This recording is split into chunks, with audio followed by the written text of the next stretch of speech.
जीने की कोई सबसे बढ़िया जड़ी बूटी है तो जड़ी बूटी का नाम है योगा।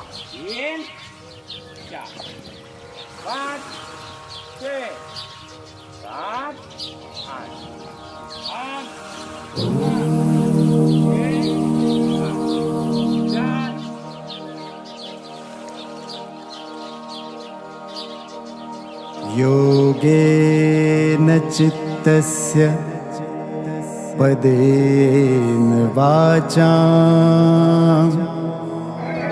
मलं शरीरस्य च वैद्यकेन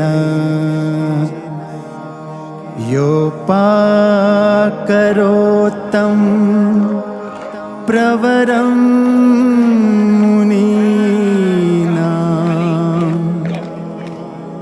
पतञ्जलिं प्राञ्जलिरान्तोऽस्मि।